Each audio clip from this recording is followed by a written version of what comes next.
All right, episode 16 of our Miami Marlins franchise here on Out of the Park Baseball 18.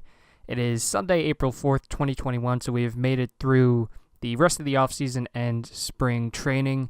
And the Marlins actually did not do all that bad in spring training. A lot of the guys had, solid performances. Our record wasn't awful. So that was, obviously you can't really judge anything from spring training performances. But, that was a nice positive that I took away. Another positive, we really didn't have any injuries to deal with. Of course, Reed Foley, he's going to be out for another 4 months at least. Nick Birdie, he tore his labrum, unfortunately. So, he was kind of in the conversation for a bullpen spot, but now he's going to be out for 5 months. So that's not really an option at this point. The only really big injury now that we have to deal with is Tyler J. He has a bicep strain. He's a day-to-day injury, but he's been out for, I think, like about a month now. March 15th. So, almost a month. So about 3 weeks.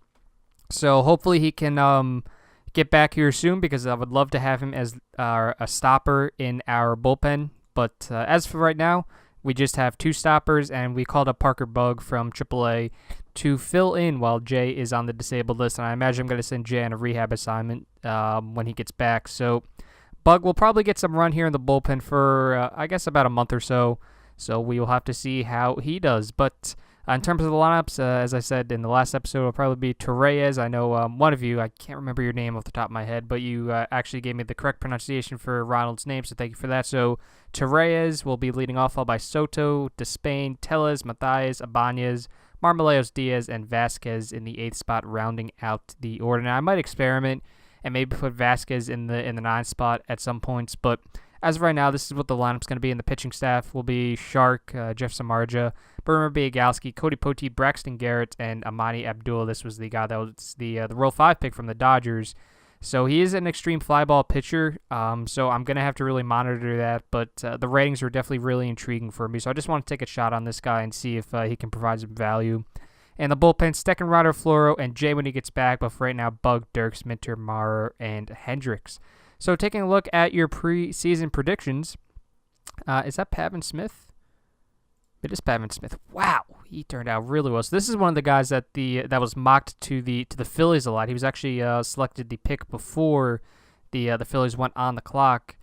Wow, he turned into quite the stud. 65 contact, 65 gap power, 65 eye, 60 home run power. Now, out of curiosity, I want to see how Hazley turned out. Adam Hazley, all right, he's still in AAA. Okay, so not quite as well. Really solid defensively. He's got the speed to him. He has not made the major leagues yet, though. So he was the 27th overall pick in this save. Of course, with the Phillies, he went 8th overall. He's done all right in the minor leagues. Last year in AA was kind of a rough go of it for him, but all right. So OSA doesn't really look upon him any higher. So it seems like he'll have solid gap power, a nice eye. He won't be able to avoid strikeouts. No home run power, and solid contact. Okay. I'd like to see. I got to check out how he's doing in like my Phillies franchise. I want to see if it's any different. But wow, Pavin Smith turned into quite the prospect. Wow, 5 stars. Okay, fair enough. But the Marlins are projected to go 67 and 95, 23 games back in the division. We are projected to score 673 runs, so it looks like we're supposed to have one of the worst offenses in the league. 255 team average, 121 home runs, so it seems like they don't really have a lot of power. 84 stolen bases, not a lot of speed. We're supposed to have what looks to be one of the worst pitching staffs in the Major League. We're supposed to let up 933 runs. Whoa. Oh, that's awful. Who is their rotation? Orioles, pitching, Garrett Clevenger. Oh, ugh. They have Michael Givens in the starting role. Oh, my goodness. I know our rotation sucks, but goodness. I would hate to have to do that. All right. So, as I mentioned, we were supposed to have a 4.77 team ERA, 12.74 strikeouts, 479 walks. So it's not supposed to be a very good year, but I'm optimistic. I think we can do a little bit better than last year. Of course, last year, as you remember, this team went 68 and 94. So I think that 70 wins, 75 wins, that would be a good benchmark for this team. And taking a look now at our mailbox from Jeffrey Loria, he says that he hopes that the offseason is treated as well as always, and this is also a reminder that you should at least try to stay close to an even record. He says, I am upset with your performance. I hope that you can make me happy this year. So if you recall, in the last time we spoke to Jeffrey Loria, he said that the changes, if we don't do well this year, changes are going to have to be made, and they're likely going to start at the top. So I don't know, as I said, if this is a threat. I kind of, it would be bittersweet because I've spent so long. This is now my 5th year with this team. Just trying to build it back into a contender, and to get fired after I've acquired the talent that I have, it's going to be a little bittersweet, but at the same time, maybe I can go to like a better situation with an owner that doesn't pinch pennies. But we'll cross that bridge when we get to it. So opening day, 3 games today as always, and here are your top 10 prospects. And Braxton Garrett, who is going to start the season as our 3rd or 4th pitcher in our rotation, he is the 6th best prospect in the major league supposedly. The other top 10. Jonah Patton, pitcher from the Mariners. Francis Peguero, a pitcher from the Athletics. AJ Puck, the pitcher from the Athletics, who is now 25 years old. Seems like he is not, well, I was going to say he hasn't quite developed yet, but he looks pretty ready to go. He had his cup of coffee last year. He pitched in 3 games. Control is going to be an issue with him, but it seems like everything else is pretty much fully developed. So interested to see how he does. Kevin Mayton, the first batter on this prospect list from the Braves. Ron Warren, center fielder from the Padres. So the Oakland Athletics, I just realized, had 2 of the top 3, so good for them. As I said, Braxton Garrett, Juan San Miguel, the Reds, Jeremy McLean of the Orioles, Ian Anderson of the Braves, 22 years old, and Jordan Yamamoto of the Philadelphia Phillies. How did they get this guy? So this was in a trade with Milwaukee. What was that trade? Let's go all the way down. I just always like to see like what the Phillies do when I'm not controlling them. Okay. So we traded Jenmar Gomez for Josh Pennington, Jordan Yamamoto, and Bowdy and Derby. Wow, that'd be nice. So the Phillies ended up trading Jenmar Gomez, who in real life was actually just DFA'd, for a guy that turned out to be a top 10 prospect in the major leagues. So good for them. Wow. Oh, that'd be nice if he works out for them. We could always use some pitchers on that team. But anyway, of course, as I always do, I'm just going to simulate for the first month and a half. I might even go to June, honestly. I'm not too sure. It depends how well the team does or how bad the team does. And I will come back. We will look over the stats, maybe contemplate some changes. I know there's some guys in the minor leagues that we could probably bring up this year. And actually, I did bring up one of them. You might have seen his name, Christian Hicks. So I've talked about this guy a lot. He's pretty much ready to go. He's not really looked upon very highly just because of the fact that he has no gap power and no home run power. But, he's solid in the field. He just wants to be a bench player, good contact skills, solid eye. He can avoid strikeouts. He has some speed to him. He can run the bases. So I figured I might as well call him up. He's done well in the minors at all stops, from Rookie League all the way up to AAA. So I decided to just bring this guy up. He's done really well for me, my Phillies franchise, so I'm going to give him a chance here. So hopefully when we come back, he'll be doing pretty well. So I will be back at some point in May or June, I suppose.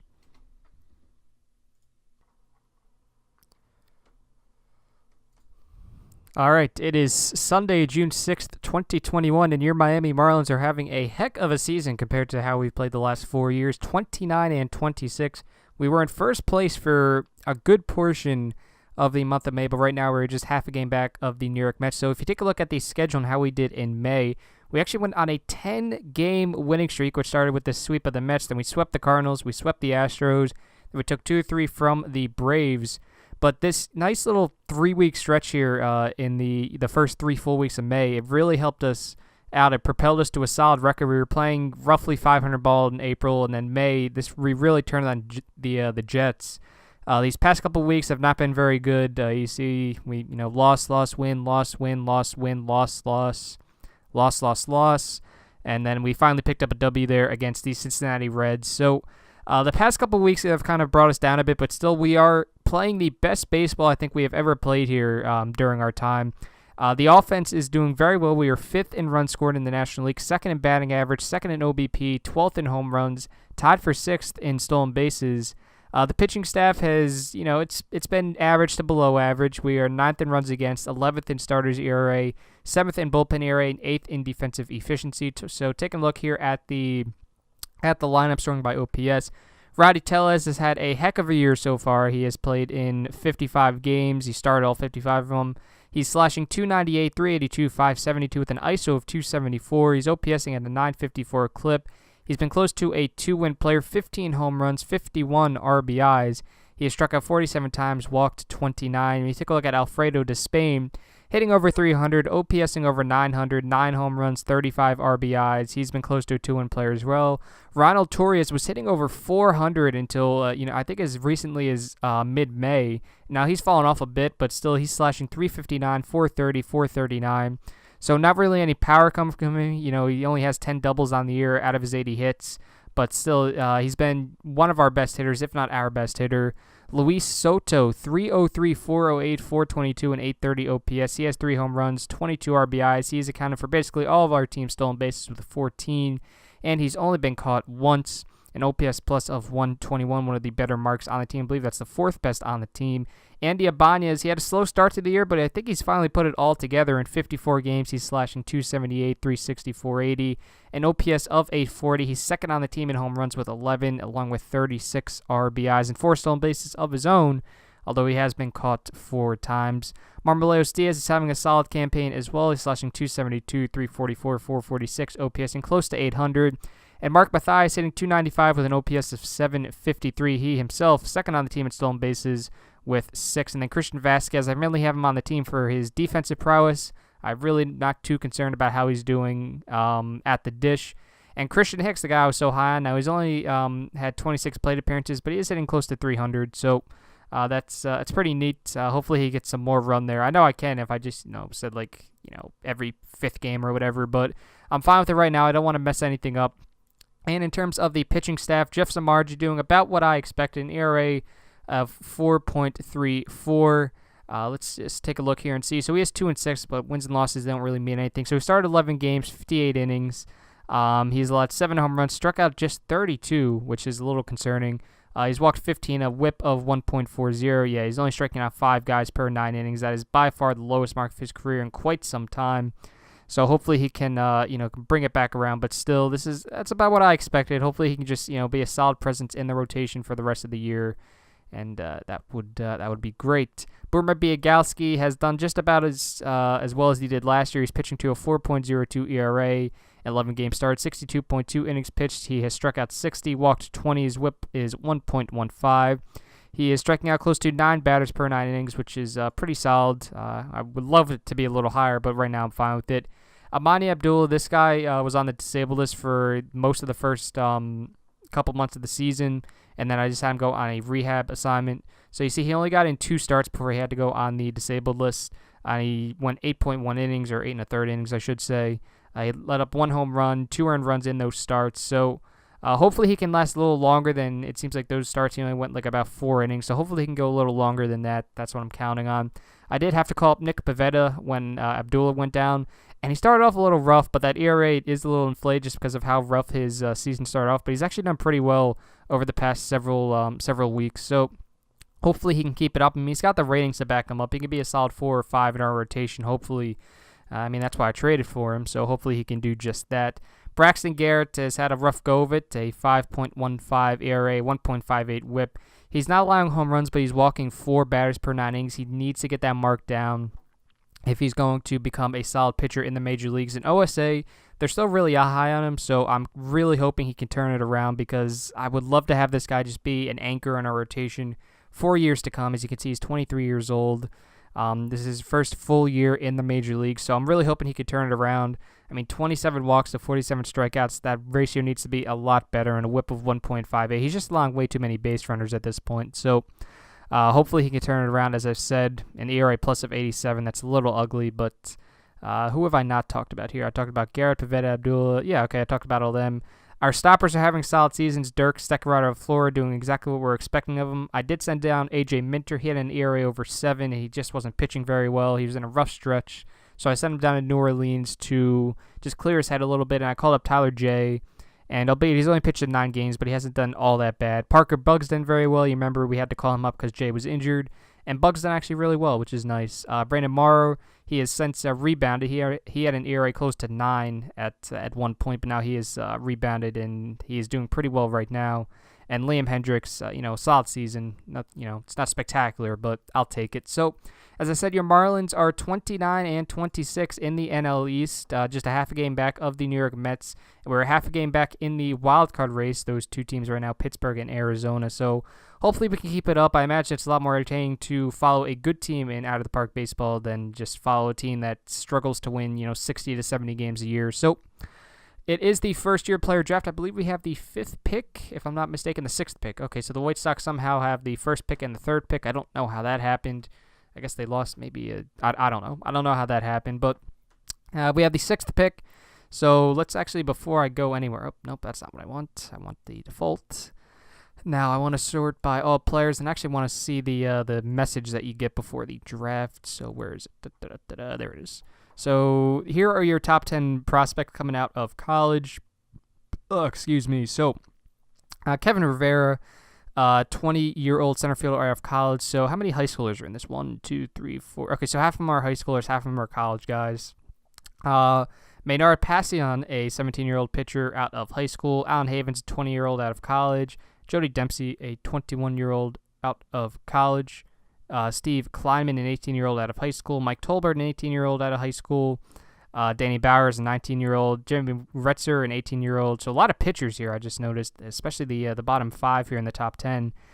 Gene Purcell, a 21-year-old pitcher out of college. And Arturo Guerrero, a 19-year-old pitcher out of high school. So taking a look here at the potential. So it seems like Theo is pretty high on Guerrero. Not really high on a lot of these guys. Kleinman, so maybe that's the guy we can look to get. Epstein seems to be pretty high on them, or him, I should say. Havens, he's pretty high on. And Rivera, he's kind of high on. So, yeah, all right. So just take a look for some of those guys. First-year player draft. Continue the draft. Go all the way up. Sort by potential. And there we go. Okay. Oh, that's right. He was really high on Omari Beckham. So maybe we'll try to get a look at him. I don't know. How old is he? 19 years old? Okay. So auto draft until the next pick by Miami. So let's take a look at the draft log. So your top 5 was Omar Beckham, so he ended up going number 1. John Oren, Steve Kleinman, so another guy that Theo was pretty high on. Kevin Rivera and Alan Havens. So a lot of the guys that Theo was high on, they went in the top 5. So let's see here. Hopefully we can get let's continue the draft. Hopefully we can get a good guy here. So Theo is pretty high on this Matt Besky guy. OSA is pretty high on him too. Yeah, I would love a guy like that. He's coming out of high school though. Not that it really matters, but at this point, I would love to get like a serviceable college guy if that's possible. Really can't screw this up. Wow, OSA loves him. Oh my goodness. There's some good names up here. It's just a lot of them are from high school. It looks like this guy's from college. Sergio, yeah, so he's from college. So I imagine he would be up quicker. Although he's not, all that great defensively. That's the only reason why. I know that can improve, but there's a lot of good guys here. I don't really know. I don't know. Who does Theo think we should take? So he thinks we should take that college catcher. Okay. The recommended slot was 2.43 for this pick. I'd like to try to go under slot perhaps for one of these guys, and then maybe just so it seems like he could be good. OSA is not as high on him as Theo is. It seems like OSA thinks he's never going to develop that curve. He went to Canisius. It's the high school though, not the college. I guess so, since he's only 19 years old. So, all right, so he was kind of high on Maynez. We need pitchers, but I'm just trying to get... So he's from college. He'll be up quicker. Ground ball pitcher. He sits at 95 to 97. St. Leo College, Tampa, Florida. 20 years old. I don't know. It's really hard to pass on a guy like this, though. 75 home run power. It seems like he's never going to have the eye, though. It's a lot of options. I don't want to pick that catcher. I know Theo thinks we should pick the catcher, but like a guy like this, too. Tim Carnes. Moody, losses stay with him longer than wins. I guess he can get by that. Much of what happens in his career arc will be up to him. I mean, that's pretty much the same with a lot of guys, though, no? I don't know. That pitcher was kind of appealing. Morda. Oh, wow. He's never going to have the movement, though. And you're really banking on that change becoming a plus pitch. Although, I mean, he could be a good starting pitcher with just the 3 pitchers, but... So Theo's higher on this guy than OSA is. So Mike Marriott, this was another guy I was looking at. Wow. It's not a good eye, but he can avoid strikeouts. He's not going to draw walks, though, I suppose. I really like that Mike Marriott guy, man. He seems like a stud. Juan Maynez, maybe. OSA is not as high on him. I don't know, man. Really can't screw this up. Bob Moreland. No. So right now for me it's between Marriott, Maynez. It seems like he's just going to be a relief pitcher, which isn't a bad thing, but it seems like he'll have at least 3+ pitches. The curveball seems like it'll just be average at best, which isn't a bad thing. You can make it on 3+ pitches and then just one. It seems like he'll have like 2++ pitches. That slider seems like it'll be filthy. The changeup seems like it'll be filthy. He's got a cutter. I don't know. So right now for me, it's between I think it's between Mutart, Karnas, Marriott, and Maynez. I don't know. So Maynez is a college guy. We need pitchers, but you don't draft for need like in the baseball draft. That's what makes it different from like if I was doing like a Madden NFL draft, right? Like I might like draft the defensive end in the first round if I really needed one. Like we really need pitchers, but like you don't draft for need. I don't know. It's like how can you pass up like potential ratings like that, right? Like is it just me? Like he'll be a force at the plate. Like pair him with Soto, but he's only 18 years old. It's gonna take him a while to get up. I guess it doesn't matter if it's going to take him a while to get up. Like, we're not going to be good for a while, but I don't know, man. This is tough. This is very tough. I mean, he'll have above average stealth movement and control. He did well in college, 8-2, a 2.18 ERA, a 1.03 WHIP. He struck out 11 guys. I think this is the guy, right? Because he was one of the top 10, too, right? In the, I thought was Maynez not one of the guys? I guess he wasn't. Okay. Maybe I'm just making that up then. Whoops. Okay. So, yeah, I guess Maynez was not one of the top ones, I suppose. Oh, okay. All right. So, he wasn't. So, first-year player draft. Continue the draft. This is I've never had this much difficulty with picking someone in the draft. Al Villarreal, maybe? No, he's never going to have the control. It's just so tough to pass on Marriott. He's never going to have the eye, though, but he's going to have everything else, and he has the speed.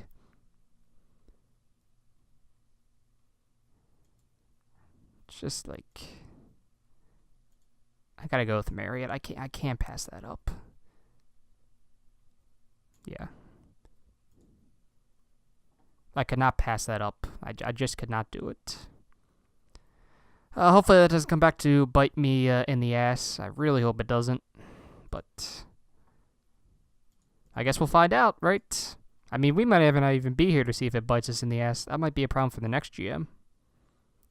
But, well, now Karnas is still there, which is interesting. I'd like to pick him up. And Mutart's still there. Wow. We could get all these guys, maybe. Bobby Thomas. Yeah, see, now a lot of these guys, now you're just getting into, like, relief pitcher territory, where they have, like, just the 2 pitches, and that's it.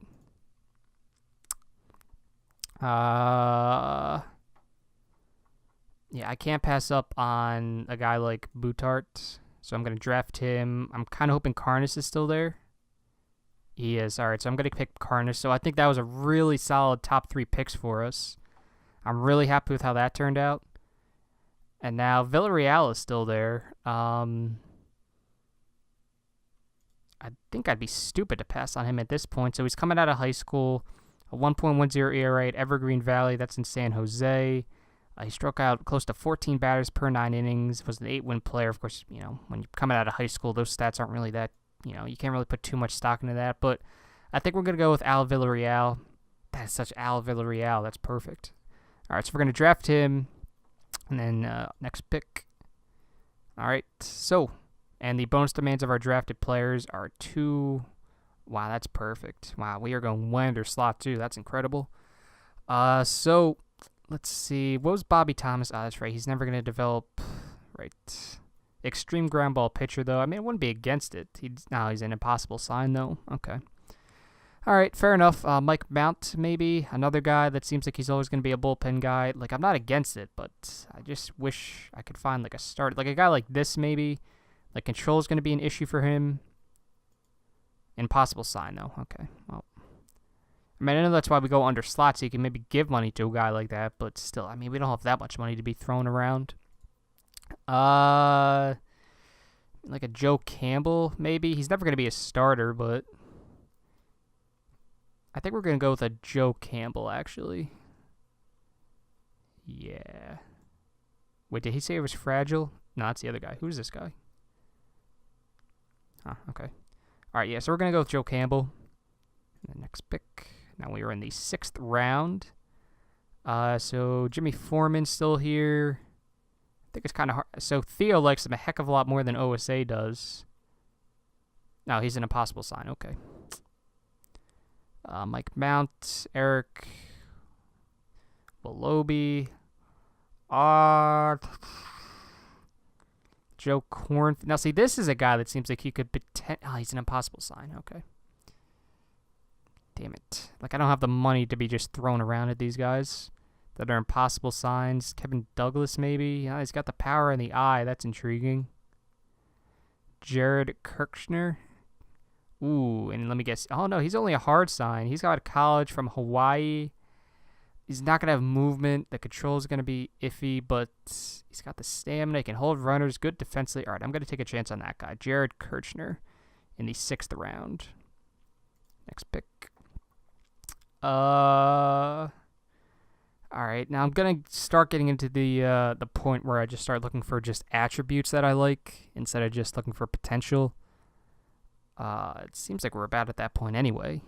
Like this guy, like, he has home run power. That's always good. So who was that? That was Mazone.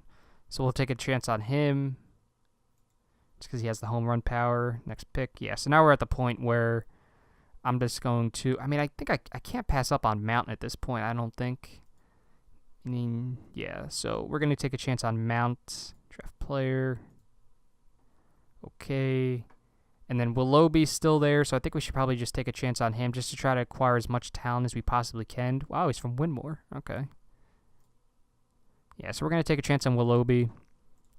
So I'm really happy with this draft class. So now I'm just going to start looking at potential, so batting potential. So I want to see someone who has good gap power potential. That's always a big thing. So this guy like Jim Cooper, I imagine, yeah, so he can't really, no home run power. Strikeouts are going to be an issue, but gap power is so important in baseball. So I'm going to take a chance on him. Next pick. And then I'll take a chance on Steve Carey, the 70 gap power potential. It's hard to pass up. Oh, he's an impossible sign. Nope. So now I'm going to look for guys who have power potential. So this guy like a Jeremy Clayton. A lot of high schoolers I'm drafting. He's never going to hit for a high average, it looks like. But the gap power plus the power potential, it's intriguing. So we're going to take a chance on a Jeremy Clayton. Next pick. I want to get some pitchers. So pitcher potential.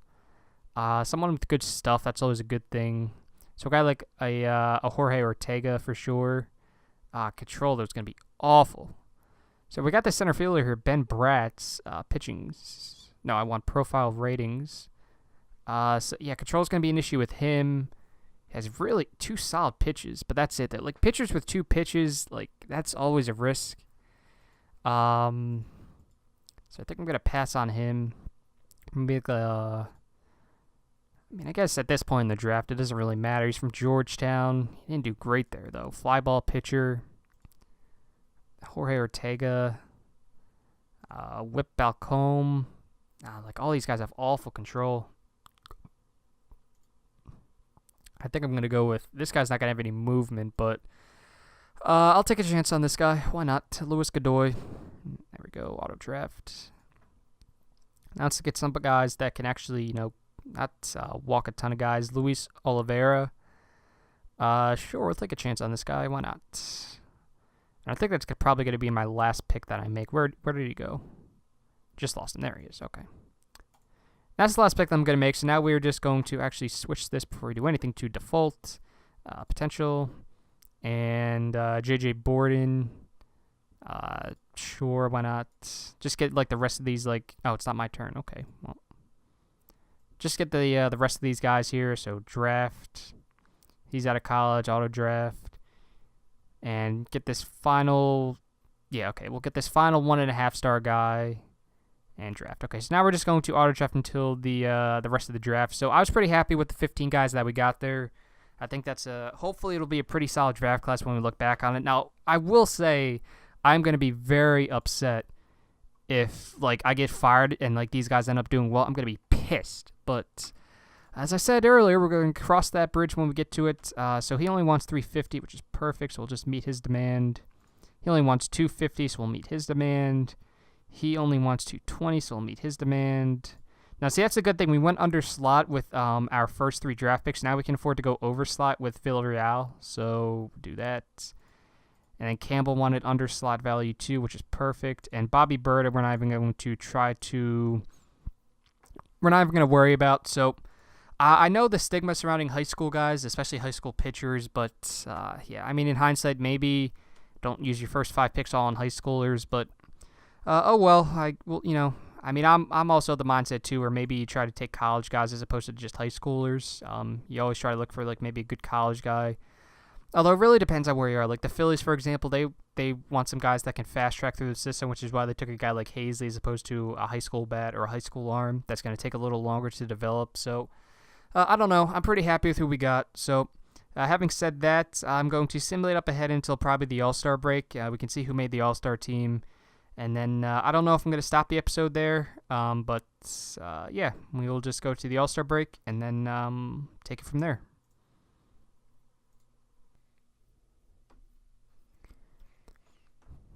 All right, so it is now the All-Star break. June was not a very good month for us if you take a look at the schedule. Lost a ton of games. What did we go? 1, 2, 3, 4, 5, 6, 7, 8. And then we lost all the other ones. So not a very good month for us. We fell from just half a game back of the Mets to 6 games back. And, I mean, that might not look all that bad, but we did just sweep the Washington Nationals. We won 4 straight games. So that's why it looks a little better. We did manage to get up to 41 wins. So we are 41-47 here before the All-Star break. So I think this is the longest this team's ever been competitive, if my memory serves me correctly, until this point in the season, which is pretty exciting. So I don't think we're going to make the playoffs. This team is just not very good. We're too inconsistent. We're going through injury issues right now, actually. So you take a look here and see Liam Hendricks got injured. He's going to be out for 60 days. He's on the 60-day DL. He's going to be out for 9 to 10 months. What was his problem? Torn elbow ligament. Brian Anderson, I don't know why it says he's on the Major League roster, but he's not. But okay. Jeff Samardzija.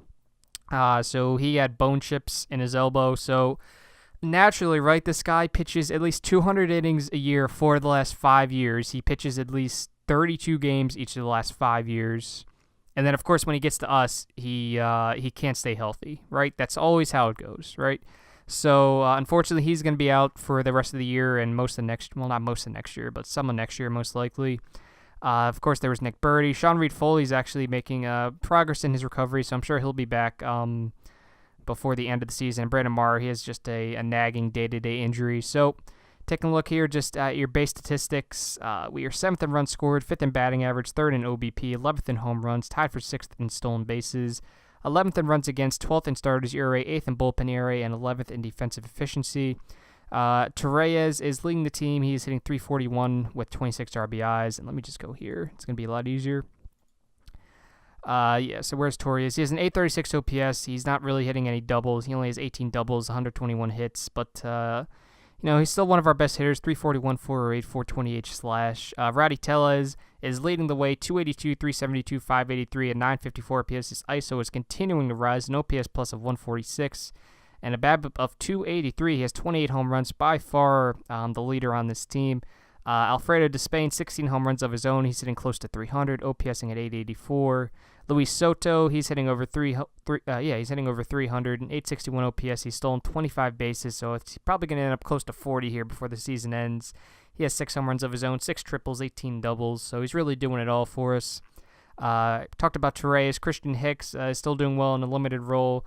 Marmolejos Diaz is still doing all right, as is Ibanez and Matthias. So, you see Ibanez and Marmolejos Diaz. They each have 14 home runs. So, we could definitely use another power bat in the lineup. I think that would definitely be pretty helpful, but we'll worry about that later. As of right now, the offense is actually doing pretty well, which is nice to see. The pitching staff, once again, is just bringing us down. We had to call Poteet because Samardzija went down. He was doing really well down in AAA, but we called him back up, and his first 2 starts have not gone very well. He's only gone 4 innings in each of them. He's allowed 4 earned runs in each of them. He just walked 3 guys in his last start in 4 innings, so hopefully he can turn around. Biagalski's had a solid year, though. Abdul has had a solid year. Garrett, he's doing better than he was, which is good. He's gotten his walks per 9 innings down, if nothing else, so that's what I needed. And Pivetta, he's had a very inconsistent year, right? Like, you'll have these starts where he goes 6 innings and allows only 3 earned runs and strikes out 5, right? And then you'll see this start where he goes only 3 innings and he allows 7 earned runs and 2 home runs and he walks 3 and he only strikes out 2. So it's a shame, but what are you gonna do? That's about it. We do need to call up, I guess, a relief pitcher, so I guess we can do that at some point. But Dylan Floro, second rider, and Dirks have done fine as our stoppers. Jay is doing about as well as he was when we last checked in. Mar, of course, has that injury, and Parker Bug is doing all right as well. So I guess perhaps we should call up another pitcher. Who was the pitcher that went down again? I forget. That's right, Liam Hendricks. Okay. All right. So I guess we should probably call up AJ Minter, because I don't want to put Zinski in a bullpen role. So yeah, we can call up AJ Minter. Why not? Call up AJ Minter. He'll become our mid-relief guy. Gives us another lefty in the bullpen. So the team right now, as I mentioned, 41 and 47. We are 6 games back in the NL East. Take a look here at the wild card race. Wild cards. So we are 5 back in the wild card race. So it's a very close. We're close to the playoffs, right? Like it's not out of the realm of possibility that we stay close enough for the rest of the season. But I just don't see it, especially now with our pitching staff. Like, it's just so inconsistent. I don't think we can do it. But I'd be lying if I said it's not nice that we're competitive this late into the season. I mean, ever since 2017, by this point in the season, we'd be way out of it. We just be chugging along to the finish, hoping that the season gets over quickly. But as of right now, the team is actually doing pretty well. And our Pythagorean win-loss is 42 and 46. Now, for those of you who don't know what that is, it just basically takes run differential into account. So you see we have a 268 team average, a 472 team ERA. So the offense has done the best that it has since we took this team over, and the best that it has, like, just batting average-wise, since 2009. That's when they still had Hanley Ramirez and when Dan Ugla was good. 309 BAB, 472 team ERA. That's actually not the worst since we took over this team. So hopefully we can just stay competitive. That'd be nice. I'm not, as I said, I'm not expecting to make the playoffs, but it's nice to just be competitive and at least have a thought like, if everything goes right, maybe we can pull something out of our asses. But let's take a look at the All-Star rosters, and then I think I'm going to end this video. It is getting a little long, but final roster. So take a look here at the NL. Who were our representatives? I imagine Torreyes had to be it, right? Tellez, Despain. Really, Torreyes didn't make it. I guess there's a lot of good shortstops in the NL, but taking a look here, yeah. So we only got Despain and Tellez. It looks like, yeah. All right, so your NL All-Star roster: Jose Alberto, Tyler Glasnow, Clayton Kershaw, Daniel Norris, Lucas Sims, Noah Syndergaard. This guy actually had a 25 strikeout game in the World Baseball Classic. I forgot to say. It was ridiculous. Julio Urias, Michael Wacha, who has done way better in this save than he has in real life, I suppose. Dario Alvarez, Juan Arredondo, Charlie Furbush, Trevor Gott, Kenley Jansen, Mark Melanson, Andrew Miller is now with the Giants, Drew Pomeranz, Christian Betancourt, Wilson Contreras, Yasmani Grandal, Tom Murphy, Luis Davalos. He has 33 home runs at this point in the year. Wow, it's only July. Paul Goldschmidt, Roddy Tellez, as I mentioned. Tellez is right on his tail. He has 27.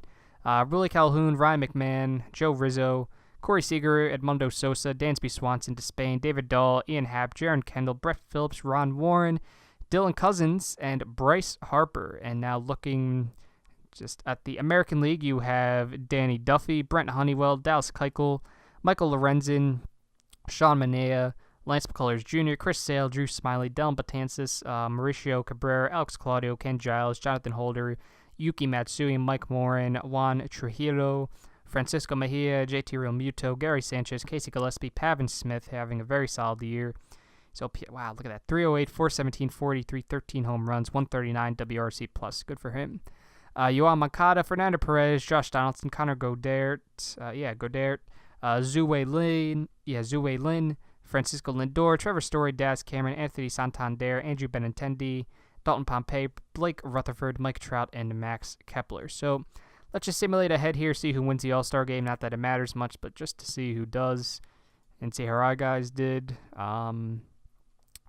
Rookie New York Yankees center field leads American League to win an annual All-Star game. The American League All-Stars have bragging rights for the year after beating the NL All-Stars by a score of 21-0. Oh my goodness. Wow, that is awful.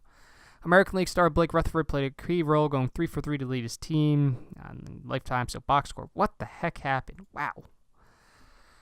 They put up 10 runs in the 7th inning. Wow, okay. 5 runs in the 5th, 1, 2, 3 in the 8th. Okay, wow. All right, so how did our guys do? So let's see. Rowdy Tellez went 0 for 2 with a strikeout. Good stuff, my man. Who else made it? It was Despain. So Despain went 0 for 1. All right, so our guys went 0 for 3 with, 3 strikeouts? 2 strikeouts, right? Yeah. So our guys went 0 for 3 with 2 strikeouts. Good stuff. All right, so Glasnow let up 5 runs. Alvarez let up 5 runs in a third of an inning. Oh, my goodness. Wow. And then Melanson let up 3 runs. Okay, so 21-0. There's your 2021 All-Star game. Wow, that was not competitive at all. All right, so having said that, we are just going to end the episode here. As I mentioned, it is getting a little long. I want to thank you all for watching. Be sure to tune in next time to see if your Miami Marlins... Oh, actually, wait a minute. I forgot to talk about this. So, mid-season review of goals. Ryan, I've reviewed the goals I've set out for you. My comments are below. Team record. I'm disappointed in the team's performance this year. Worse, our fans are as well. Now, this was like during that long losing streak, and we were losing a lot of games, so I imagine it would have to be at least a little different right now because we're playing close to 500 ball. Let's work on getting the team motivated to go out and win. Extend your player. Do you understand that Madison Bumgarner is one of the most important players on our team? No, he wasn't. In addition to his exceptional skills, he also brought in a lot of money due to his popularity. I won't forget that you contradicted my orders. All right, well, the problem I think here is that this guy doesn't know how to evaluate talent. I think that's like the main issue, right? Increased attendance. All I can say is, wow, you're well on track to completing this goal. Try to make sure the fans keep having a reason to come out to the park, and you'll keep getting praise from me. During our time working together, I've been upset with your progress towards the goals I've set out for you. I feel similarly about your handling of the team's on-field and front office management. I expect more from you. I know the season's long and things will change, but I can tell you now, if things don't start picking up, we may have to make more changes to the head office. The final evaluation toward these goals will come at the end of the season. Good luck in the second half. Jeffrey Loria. How old is he? Loria is 80 years old. So, I mean... be nice if perhaps, something were to happen and he would have to step down. I'm not going into any details, but would love to have another owner. That would be fantastic. But as I said, I want to thank you all for watching. Be sure to tune in next time to see if this team can remain competitive. Next episode will be the final part of the 2021 season. Then we will go into the offseason. Hopefully we don't get fired. So thank you for watching, and I'll see you next time. Enjoy the rest of your day.